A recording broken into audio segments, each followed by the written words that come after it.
So I know your faith is very big. Yeah. When you make decisions, especially if you Mm. don't have certainty, Yeah. how do you do that? Sure. I'm getting goosebumps again. You're asking really good questions over here. Um, I think that was also one of my biggest challenges. I never in my life had to make so many decisions like I had to make in the last year. And it's tough for me to make the big decisions. Like it's big decisions. It's like we're talking about lots of Mhm. money as well. If you're doing a new product, it's big decisions.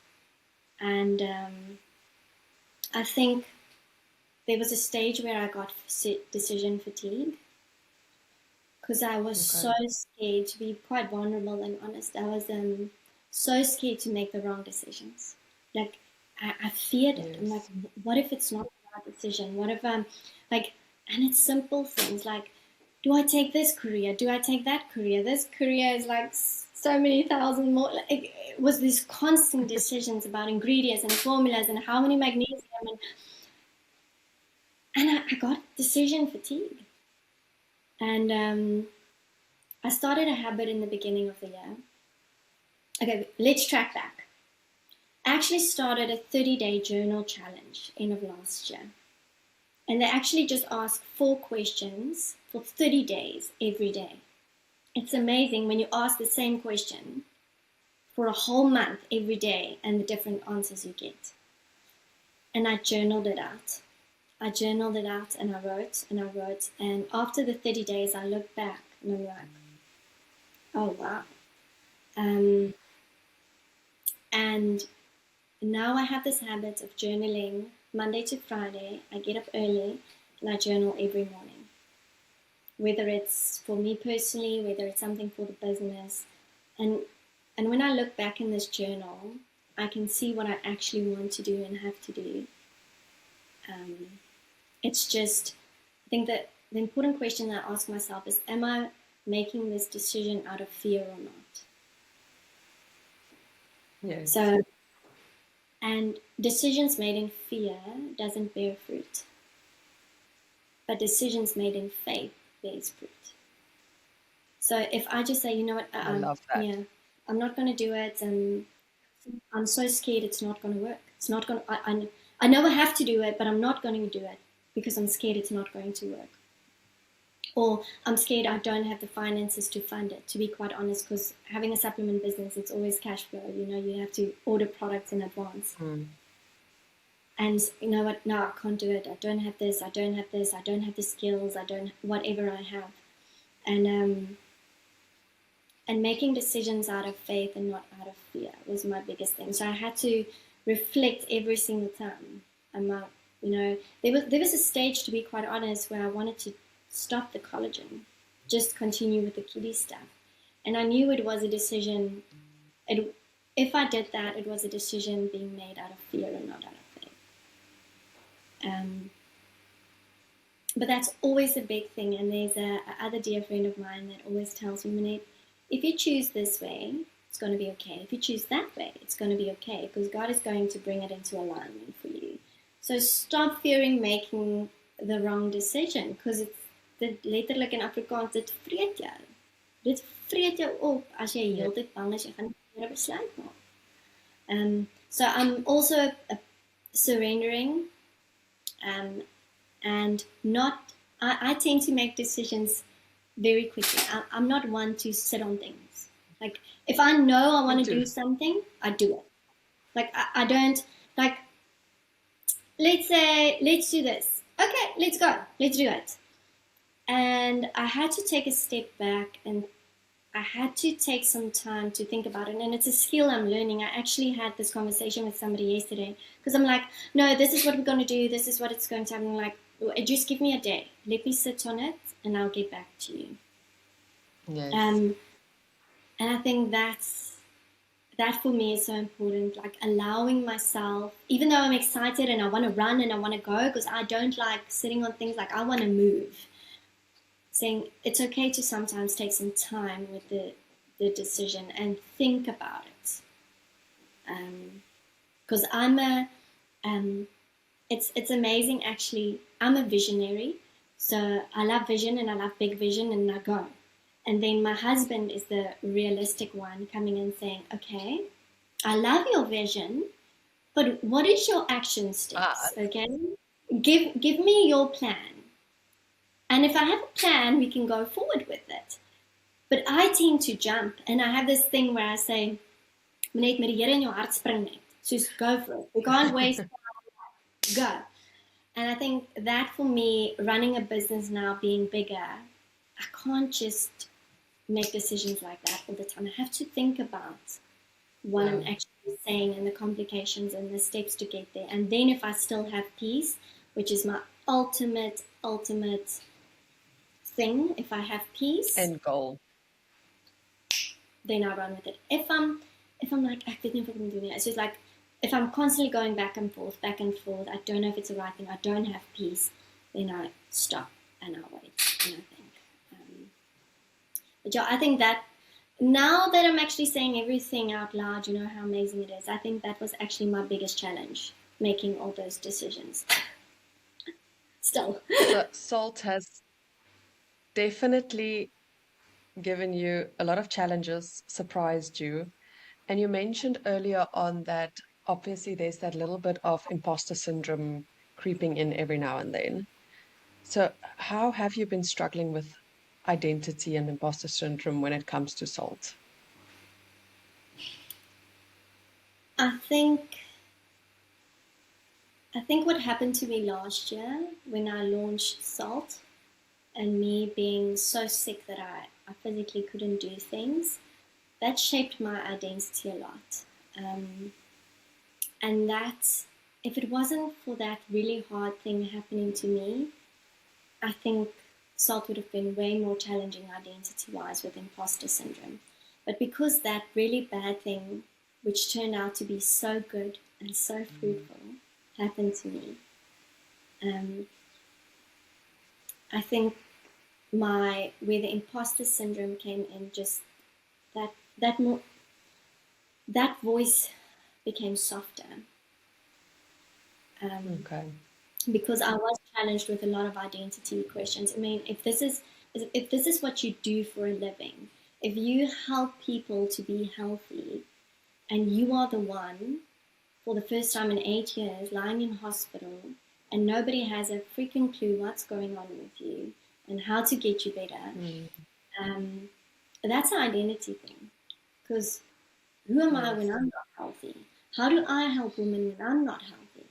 Like, who am I? And what the Lord showed me there is that I have this massive fear of disappointing people. And I think that was where the imposter syndrome came through. What if they were disappointed in the product? And like, I just grew so much there, knowing, you know what, this product won't be for everybody. Not all the kids are gonna love it. Like, we're all different, we're all differently created, and that's okay. I'm not going to disappoint people if the shipment is not there within 24 hours. Like, all this external pressure of being disappointing, I think that is what the Lord stripped away for me. But obviously it's still a work in progress. It's not like it's just away. I think that was my biggest thing. Maybe disappointing myself, which is actually, there's so many lies in it, you know. So just replacing that with the truth and knowing who I am, keeping my habit of journaling, spending time with the Lord, making sure I go for walks, calming my nervous system, doing breath work, doing Pilates, you know, all of that. It just helps me to keep me grounded and keep me focused and not comparing. I think that's where I'm lucky, is that I do not believe in comparison, because I believe there's a space for us. Wow. Which obviously I'm human, so sometimes we do compare. But I think running my race, keeping my goal, not focusing on the world, and just doing your thing, you know, and staying in your lane and running your race and influencing your circle around you, and knowing that there's a space for us all. You know, some people want gym supplements, and some people, they prefer the other kiddies product because the kids love it, and that's okay. There's space for Yes. everybody. Um, and I think that gave me lots of peace. So that's a very long answer for a short question. Um, but it's, yeah. No, it's you mentioned that you were challenged when, especially like your identity was really evolved and challenged when you were in hospital. And it just, I had this little vision of, you know what, diamonds are formed under a lot of pressure and heat at the end of the day. And your diamond is being polished and shining very bright. And it's, I don't know if you've noticed this, but I think we've had this discussion a few times in our sessions as well about disappointing people. Mm. And Mm. is that something you've picked up a lot, especially in women? Yeah, 100%. This constant, it's driving our decisions. It's absolutely driving our decisions. Yes. People, the world mustn't be disappointed. My family mustn't be disappointed in me. My clients can't be disappointed in me. And then we start to, you know, I don't know, we just overcompensate, and we prioritize things that's really not that important. So I think for us, stepping back and seeing what's really important in my life, and that's where the massive shift came in, saying, does it have eternity perspective or not? 10 years from now, 20 years from now, is it going to matter or not? And I have to ask myself that, like, you know, almost daily. Daily. In the big picture, is this important or not? If I don't get this done today, will it be okay? Yes, it will be okay. Yeah. But it's It's obviously, it's funny it's a because working. yes, because I saw something the other day. Someone said they do like this 1 month thing. It's a 30-day, the 30-day check based on if something happens in your life at the moment. So someone is upset with you. You make a note exactly 30 days from the moment it happened, a reminder or something. And when that reminder pops up, you go like, okay, was it solved? Because most of the time, the problem wasn't even an issue anymore. And it was like, oh, that is so true because we over obsess with stuff that happens in the now, but 30 days from now, it's nothing. You can't even remember it, you know, it's just at the back. Um, Really? yeah, and I think it's such a gift It's to have crazy. that perspective. And yeah, and having, we talk about it a lot, but having, you know, words have so much power. I'm actually reading a book on it now as well. Just what we speak is so incredibly important. And I actually have a new saying since I was in hospital where I just tell myself, I don't sweat the small stuff. I constantly say that. And it's so Yes. amazing that it's actually, I'm speaking it into existence because I can feel if I'm sweating the small stuff, I'm exhausted and I feel Hmm. tired, and I can sense, okay, Minette, we need to shift tomorrow. Tomorrow needs to look different. Um, and I try not to sweat the small stuff. And I try and proclaim it every day, and say it so much that it's okay. I don't sweat the small stuff. If it doesn't have, if it's not going to matter 20, 30 years from now. That is a fact. In your current season of your life, where you are at the moment, what does flourishing look like to you? Yes. Flourishing looks like family time. Flourishing looks like a calm Yes. nervous system. Flourishing looks like peace. Um, Flourishing looks like not being in a hurry the whole time. And when I do that, everything overflows. My eating is great. I make movement a priority.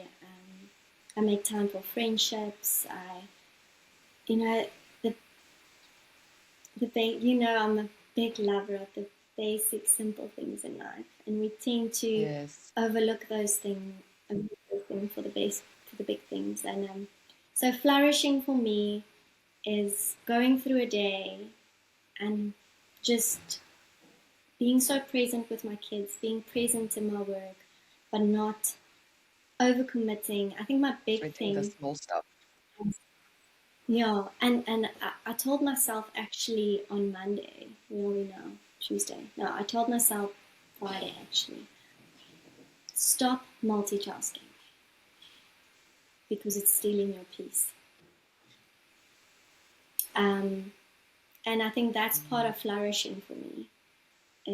And I can feel the difference because I made the shift again this week compared to last week, and I love it.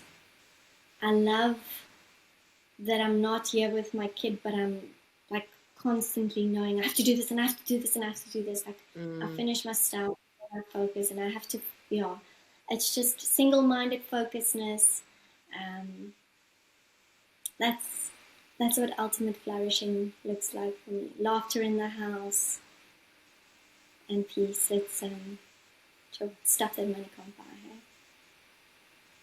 100%. And it's funny that you mentioned stop multitasking because it's it's something that it's almost like a stereotype for women in society.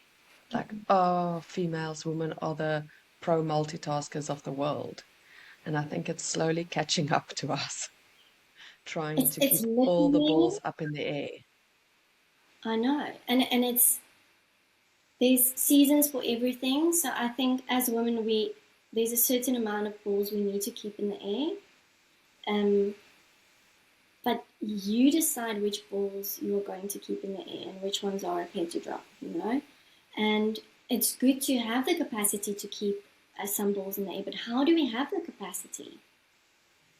By feeling healthy and feeling good and having capacity. I think for women, it's really hard to not have capacity. Like knowing you have to do all the things, but you just don't have capacity. Like, Yes. ek kan nie, ek het die Mm. kapasiteit. And that's so, and all end up there. And I tend to multitask. Like I'm busy with the homework, but while I'm busy with the homework, I quickly run to the kitchen to put the mealies in that it can boil. And when I'm done with the homework, so it's constantly going in my brain. And it's like I just realized I can't do this anymore. I have to finish a task and then move on to the next one. Because I have 5 tasks open in front of me and I want to finish them all and it's overwhelming. But I'm training myself into that habit, literally training myself. It doesn't come naturally. I want to multitask naturally. I think And all I can women see do. it. And it's affecting my children. I can see it. Because all they want is for you to be present. Affecting And our it's like a marriages. computer. Yeah. If you've got 10,000 tabs open at the top there, your computer's eventually going to glitch and freeze. And I think that's the thing I see with women the most in my coaching. Women are completely burned out, completely. So regulating your nervous system, I know it's a big word for a lot of women, but go read up on it. Go read up on it. How does it feel to have a nervous system that's absolutely depleted, stuck in fight and flight? And how can we get out of it? Because I do believe that most women are in some or other way trapped in that fight or flight. For myself, I was 100% trapped in it until I ended up in a hospital. And I'm like, day 3 in the hospital, and I'm like, wow, is this how it feels to have a regulated nervous system? Wow. Like, because the only thing I could do was Tell lie me in bed. more. It was crazy. But how do I take that forward into real life? You Yes. know? How in real life, when there's two businesses being run, when you're a mother, when you're this and you're that, and you're a friend and you're a daughter, like how do you keep that in the midst of it all? And I truly believe it's habits and boundaries. That is very true. And like as you were talking, the only thing that I was like, I've got a major pet peeve with everyone saying, oh, we all have the same 24 hours in a day. I'm sorry, we do not have the same 24 hours in a day. I need like 50 hours in a day. But you know what? When you have 50 hours in a day, you will still fill them. I know. So I believe that we that's a have a scary part. relationship with time. We have a relationship with time. Some people have a great relationship with time. Other people don't have a great relationship with time. And it's a relationship. Well, how do you speak to time? Do you always have enough time? I never have enough time. Because I can guarantee you, if I had an extra 10 hours in the day, I would most definitely fill them up. And I would still say, you know what, I wish I had more time. So that's what I'm now doing. I'm literally asking the Lord, show me how my day must look. Like, help me. Because I don't know. I don't know how I must organize my day to live the life I want. And that's the interesting thing about time, because it's Yes. it's the culture we live in today. It's hustle, hustle, go, go, go. And I think a realistic thing to look at is that we all have different capacities genetically. Yes. Some people are just born, they can go full capacity. They can run 6 businesses, have a great family life, go out for a party at night. And you have to know your limits and your capacity. Obviously, you can build in habits to stretch it. But you have a natural capacity, and some people need more downtime. Some people need more silence and solitude. And to honor that, because then your time will multiply when you feel good. So, talking about time, how do you balance life, motherhood, and now 2 businesses? I'm trying to figure that out, to be quite honest. One day at a time. I try my best, one day at a time. I try my best to do all the work I can until I go get the kids and then be present with them. And maybe in the afternoon when there's a gap, I can quickly slip to the office for an hour.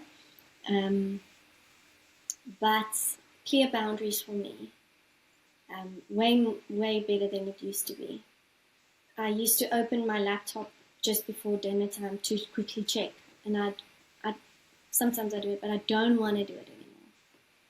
I try and keep Sabbath, so I close my laptop. It's a struggle. Like I wanna, like it's almost like a safe space. And especially when it's your own, you're like, yeah, but give it the anders gaan doen. And just keeping that boundaries and saying tomorrow is another day. Just it's not going to run away with me. And I think I truly believe that where we spend our time and where we spend our money, that's what we really value in life. And that's a flip and scary question. What do you value? Yes. So I constantly at the end of the day need to look, okay, where did I spend time? Like, let's say, for instance, social media is part of the business, but let's say, for example, I spend an hour on social media, which was unnecessary. And I'm like, no, that's time not well spent. I would rather spend it on the things that really matter. But I'm also human, of course. Yes. Right? But I think that's for most people. I think that how do we, and what I believe about balance is that it's like riding a bicycle. because sometimes you have to lean this side, and other days sometimes you have to lean this side. Yes. Sometimes, like this weekend, I have a big speaking event. Then I have to lean others. Then I have to rely on people to look after my kids because work. I'm going to lean to this side, and the next weekend I'm Yes. completely off. So then I lean to this side. So it's never just going to be straight and narrow. It's always you know, life is lewe gaan sy draaie A maak. give and take. No, it's Yeah, always a give and take. yeah. But really asking ourselves, like, what do we really value in life, and making time for it. And that's my biggest lesson. Um, And I wish and I and think, pray that everyone gets to that point in their life. yeah, I think it's such a, we actually, rest is such a big part of it all. I think running a business, allowing yourself rest. And we were reading a story the other night, and it was about resting. And my daughter goes, "What is the most important lesson here? If you are tired, you rest." Mama, where jy dit? If you're tired, you rest. Because before I was admitted in hospital, it was just going. It was go, go, go, go, go, go, go, go, go. Um, and now I allow myself rest because I have a different relationship with rest. I realize if I don't Yes. rest, I'm going to end up there again, you know, and I don't want that. No, that's true. And I've noticed even with me, like I know for a fact I'm like the most horrible person in the world if I don't get a decent 7 hours sleep at night. Truly. You do not want to So, deal with and me that's that day. that's business wise as well. So if you want to be a great mom, well, you really, what is great? Like, just be a present mom because you're really great, and be a great business owner, whatever. Sleep, sleep, Yes. eat whole foods, go for a walk. It's in that basics, and then it shows up in your life. And it's quite interesting, you let that um, the top 1%ers in the world, like the people who achieve incredible things in the world, like in the eyes of the world. Let's say big CEO companies and people Mm. like Pastor Craig Michelle, which has we started the Bible app and all of that. I mean, I look at their lives and I'm like, how do you do that? You run a podcast, you have a family, you're a grandpa, you run this big church, you're at speaking events every weekend. And if I listen to those people and I hear them talk, they all value health and wellness. All of them. So they're so Mm. busy, but they still go to the gym. They are so busy, but they have family time. They're so busy, but they journal. You know? And if you see those type of things as wasting time, it's actually adding time and value and capacity to your life. Yes. And they all get a good night's. I They definitely all like agree. when we listen to it, they're like, we value sleep. And I think the world is like, no, like grind, don't get lots of sleep, just go, go, go. And actually, Mm. if you look at people Sleep who when you're achieve, dead. yeah, no, oh my word, imagine that. It will be horrible for me. Tell me, with everything that you're doing, what do you want your kids and even young ones watching you to learn from what you build and watching you build this beautiful thing? Good question. Um, I think it's such a privilege to have my own kids witness. So my husband, we also have a business on that side as well. And it's so cute because they will actually, when the cool drinks are out of place, they will rearrange it and they will clean the tables and they would, just knowing that my daughter will pack orders for me, she will do the stickers, knowing that we also have to do our part in it in a healthy way.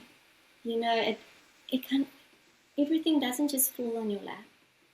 Um, And I think having them in the house with me, experiencing actually 3 businesses being built at this stage. Seeing it firsthand, seeing that it actually takes work, understanding that how we work with money and budgeting and all of that. Because I think that's also an important skill. Hey, if you think about marriages and all the conflict in marriages, it's a lot of the time it's about money as well. So learning how to deal with that.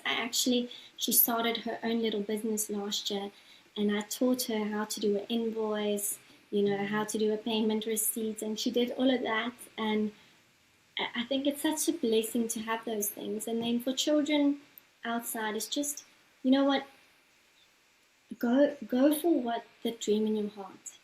I mean, this dream was 4.5 years ago. I could have said, you know what, it's never gonna happen. It's too big for me. How can I? I remember thinking, this is all way too overwhelming and too big for me. I can't do this. I literally had those thoughts. And just stepping back and not relying on myself for it, and not thinking I have to do everything and I have to be all that. And the doors will open in the right time. It's that scripture saying that the doors that the Lord opened, no man can shut. And the doors that he shut, no man can open. And 4.5 years ago, the doors were closing.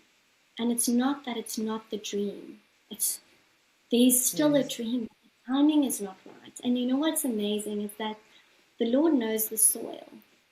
And he knows when is it the right time to plant that seed in the right soil with the right sunlight, the perfect placement for it to grow and to flourish.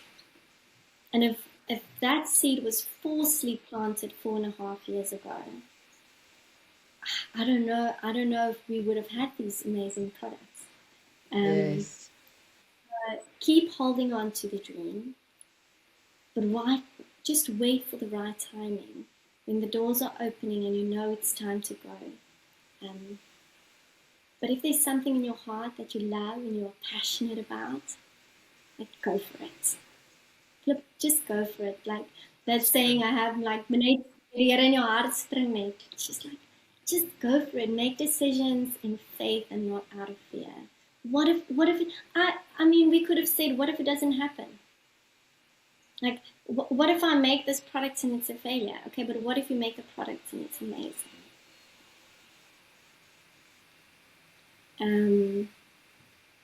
So just don't follow the money, follow the passion. And the money will come after, like it will flow with the passion. Yes. But firstly and foremostly, I value serving people. And I believe if we serve people, money will always follow that as a business owner. Because we are called to serve and to help one another. And you know what I also love is getting emails from moms. Goodness, I love that. And chatting with them and them saying, you know what, this is what my kid is struggling with. It's so much more than a product. It's moms connecting and community and women connecting. And I love that. And being salt there as well. It's not just about the products. It's just one part of the positives. And sometimes a mom just wants someone to listen to her. And I can wish I can actually put all the moms in the same room when it comes to this. Yay work. Oh, wow, you too. Are your kid also struggling with that? Wow, I'm not alone. Oh, my goodness. That's what happened. I had the Flourish event last year in Pretoria. We got a couple of women together in the same space. Wow. We're all struggling with the same thing. We just need to speak about it and talk about it and listen, and we're all going through the same things in a different way, and saying it's so nice and great work. So I think that's like every time I go to friends and their kids are screaming and the mom is screaming, and I just go like, oh my God, it's not just my house. I feel so seen. Yeah. And that's a big thing for me. I want moms to feel seen. If your kid is throwing a tantrum at 4 p.m., oh my goodness, it's not just your house. you're not doing something wrong. It's, Yes. yeah. Tell me, what impact do you hope that salt makes in this world? I hope it will really be salt to the earth, and that people will not just say it's such a nice product, Mm. but really that the whole experience and the encounters when purchasing it and when opening your package and everything, you'll just experience peace and simplicity and salt. Saying that, yeah, there's somebody on the other side thinking about you. I never let a product leave the office without praying over it. It's my big thing. That it can be infused in the house is that when you open up the product, there will be something different about it, and it's nothing to do with me. Nothing. It's not me at all. I'm not here to build a kingdom for me. So that will be my hope when people say, like, there's just something different about it. If it's the product itself, if it's the Holy Spirit, if it's the placebo, kids amazing with the placebo. I mean, you tell them recharge will give them superpowers and you will see them running. I had the one mom, this is so cute. She's like, wat is hierdie goed? Is dit unicorn spoeg? Because you know what? Her kid, when she drinks it, she's like, she believes it's a magical product. And that's the amazing thing about kids. It's they see this little battery and they're like, now I am charged. I'm fully charged. I'm going. Yes. And whether it's the product, Energy whether bunny. it's a placebo, and a focus. And like I tell my daughter as well, like, when we drink this for homework, it will help you to just focus. And it's amazing how the focus just increases, So I love that, and I love that about kids, and that's why I love the kiddies products. I love the kids and that they're so unapologetically themselves, and the photo shoot with the kids was so amazing, and they just bring so much joy in this whole process, and especially when we do tasters and testing and all of that.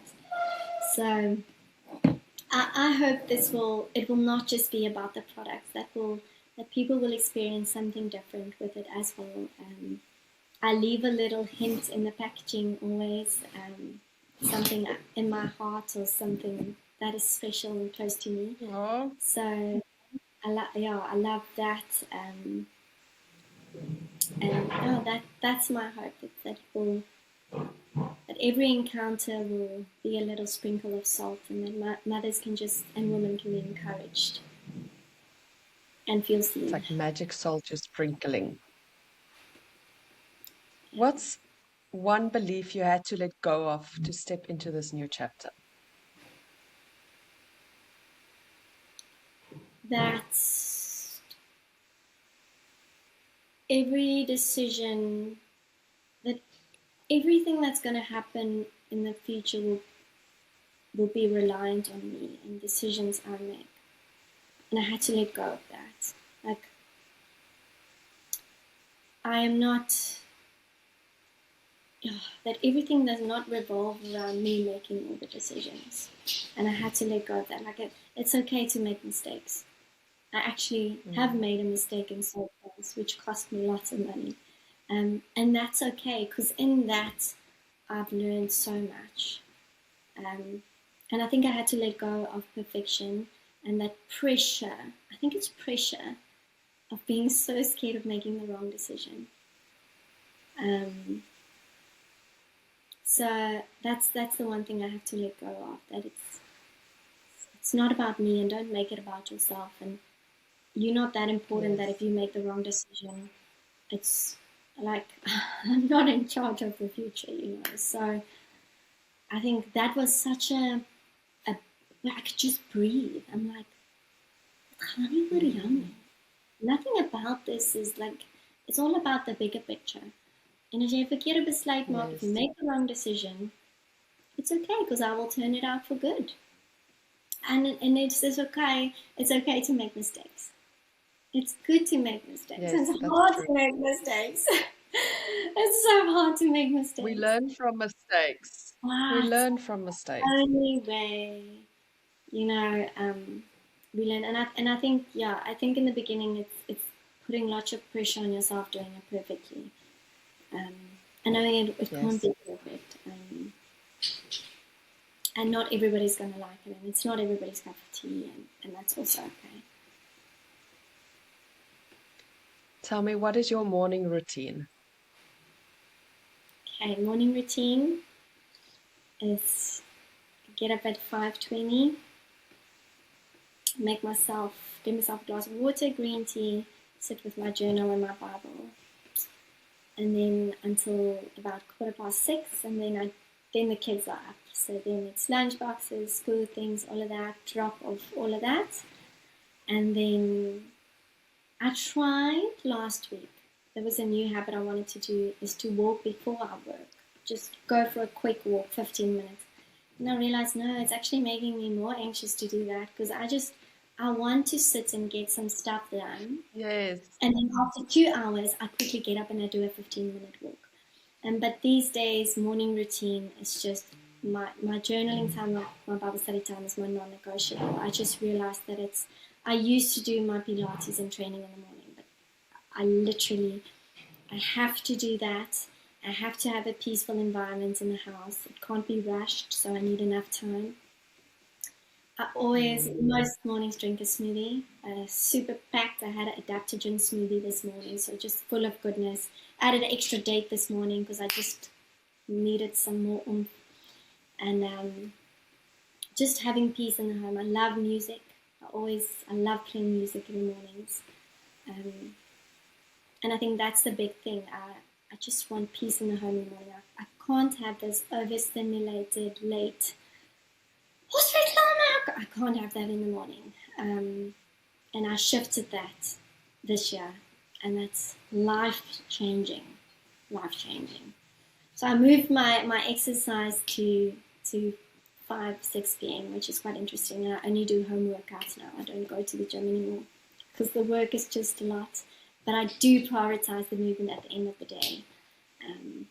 And that's the season I'm in, and that's okay. And what's your favorite ritual at the moment? Ritual. I must say my favorite thing at this stage is to sit in this office, and when I have admin, to play my music so loudly. Let me just show you. That's so To play funny. my music. Oh, I love it. I think I'm not for neighbors, but like it's just music for me is like my goodness. So I just and it just fuels me and it gets me through everything, especially when I have really hard things or big things like working through a DNA report or something like that, which is my goal. I just calm the music, love it. Worship music so loud. I love myself a little bit of Forrest Frank at the moment as well, especially when I don't know if you Oh, know, oh, me too. especially when I'm driving to school, it just gets you in a good mood. So I'm that real millennial mom, Yes, um, and it makes a difference. It makes a difference in mood, in gratitude, and yes. I love it. So I think music. Don't know if it's a ritual, but it's the one thing in my day when I'm like, if I don't play music, I can feel it in my spirit. So, and I'm really productive when I put on some music. I must say, music is also a very big thing in our house, and especially Forrest Frank. My kids, every time Love I it. start Forrest Frank, they go like, so we always, I forgot now what she calls it. Oh, she would say that heart song, put the heart song on. Um, That's all right. of Forrest Frank. I love it. And my little boy keeps asking me, why was his heart broken? Why was his heart broken? I'm like, well, and the new David movie, the music is absolutely fantastic. So that's another playlist we have in Really? the car. Nice song, which is actually so applicable to this conversation. It's just like run towards adventure, like run towards it. Um, And I love that we listen to it in the car as well. Like, let's run towards adventure, and every single word in that song, it's just so inspiring. Um, yeah, so the new David moved the music as well. It's just Oh, lights I up need everything. to make a note of that. And it's funny because in the mornings when I drop the kids, on the days I do drop the kids, um, and I need to actually get into it to do it with them before they actually just leave the house. But now that I'm teaching this, I think I can make it like a proper thing. I have this Yeah. thing, and I've never shared it with anyone actually. I've got this little, like a rhyme I do with the kids in the mornings Yeah. where we go, I am strong, I am smart, I am beautiful, I am funny. Jesus loves me. Yes, he does. And then today, and then they decide what their day is going to be. So I Oh, tell I them, and love today, and then they'll be like, it's a sunny day. It's a good day today. Oh, Zoe's usually on our way to school. It's a school day, but and I just feel like it I love sets that. us up or it sets them up for their day.